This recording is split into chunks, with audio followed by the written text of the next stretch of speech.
Good morning বন্ধুরা, রাধে রাধে। তোমরা কেমন আছো? আশা করি ভালো আছো। আমিও বেশ ভালো আছি। আমি শান্তি, আর শান্তির ঘর সংসার চ্যানেলে সবাইকে স্বাগতম। এখন বাজে সকাল 7টার মতো। তো অনেক আগেই উঠেছি, বাসি কাজ হয়ে গেছে।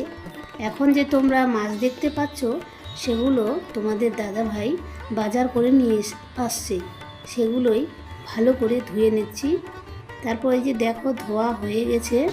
এখন মাছগুলোকে সুন্দর করে ভেজেও নিচ্ছি। তাড়াতাড়ি করেই রান্নাটা সেরে নিচ্ছি। ছেলে মেয়ে দুজনেই স্কুলে যাবে তাই। আর এদিকে টিফিনের জন্য বানাচ্ছি দুধ আর আতপ চালের গুঁড়ো দিয়ে যে পায়েসের মতো হয় সেইটাই ওরা পছন্দ করে, আর ওইটাই বানিয়ে দিলাম টিফিনের জন্য। হয়ে গেছে, ওদের এখান থেকেই খাইয়েও দিয়েছি।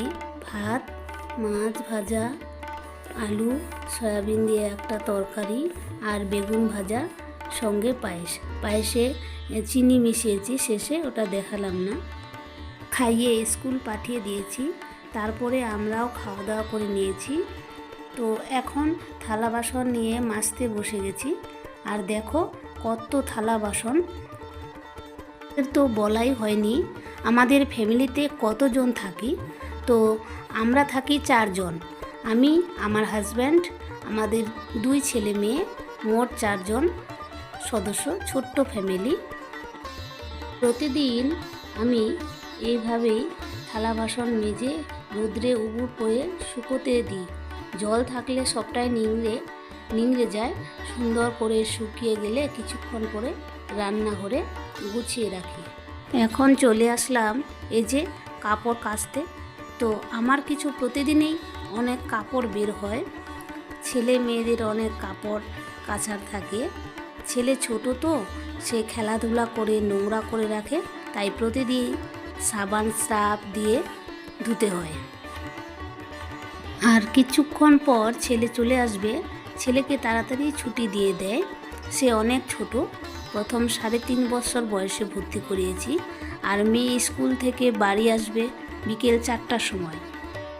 আমি ঈশ্বরের কাছে এই প্রার্থনাই করি, ছেলে মেয়ে দুজনেই যেন ভালোভাবে মানুষ করতে পারি। আর আমাদের প্রত্যেক বাবা মায়ের কাছে মূল্যবান যদি কিছু থাকে, তা হচ্ছে আমাদের ছেলে মেয়ে, তাই না? ঈশ্বরের কাছে প্রার্থনা করি প্রত্যেক বাবা মায়ের সন্তান ভালো থাকুক, সুস্থ থাকুক। তারা ভালো থাকলে আমরাও ভালো থাকি। তো দেখো, কথা বলতে বলতে অনেক কাপড়ই ধোয়া শেষ হয়ে গেল। এটাকে ভালো করে আমি নিংড়ে নিচ্ছি জলটাকে। আর ছাদে মেলতে চলে এসেছি। ছাদে দেখো প্রচণ্ড রোদ, ক্যামেরাতে কিছুই বোঝা যাচ্ছে না, মনে হয় অন্ধকার কুয়াশা আছে, কিন্তু না বন্ধুরা, এখন কিন্তু প্রচণ্ড রোদ আছে। আর আমি প্রথম ভিডিও বানাচ্ছি, ক্যামেরার সামনে সম্বন্ধে অতটাও জানতাম না।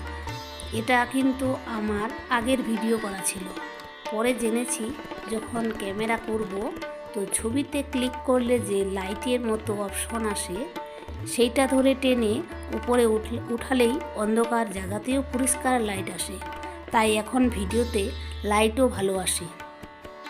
ভিডিও করার সময় অনেকক্ষণ ধরে ক্যামেরা হলে আলো বাড়া কমা কেন করে? তো তোমরা যদি জানো বন্ধুরা, আমাকে কমেন্টে জানাবে।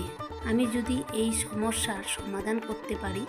তো দেখো, এই দিকে আমার কাপড় মেলাও শেষ। ওই যে ওইটা আমার দেওরের বাড়ি, সে এখনও এই বাড়িতে আসেনি।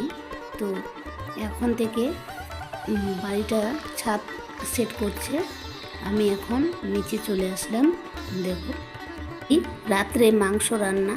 তো সন্ধ্যাবেলা হাট থেকে মাংস নিয়ে আসলো তোমাদের দাদা ভাই।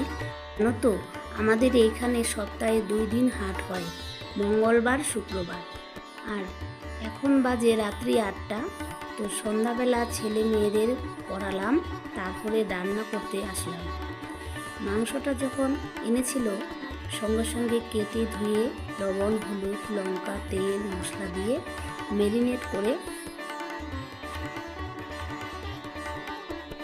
প্রথমে সরিষার তেল গরম করে তাতে দিলাম গোটা এলাচ, শুকনো লঙ্কা আর পেঁয়াজ কুচি। এগুলো হালকা ব্রাউন কালার করে ভেজে নেব। তার সঙ্গে লবণও দিলাম, একটু পরপর লঙ্কা গুঁড়ো, হলুদ গুঁড়া দিয়ে জল দিয়ে ভালো করে কষিয়ে ক্যাপসিকাম দিয়ে দিলাম। তারপরে মাংসটাও দিয়ে দিব। কিছুক্ষণ এটা নাড়াচাড়া করে ভেজিয়ে নেব। মাংসটা কষিয়ে জল ঢেলে দিব। ক্যামেরাটা দেখো নড়ছে।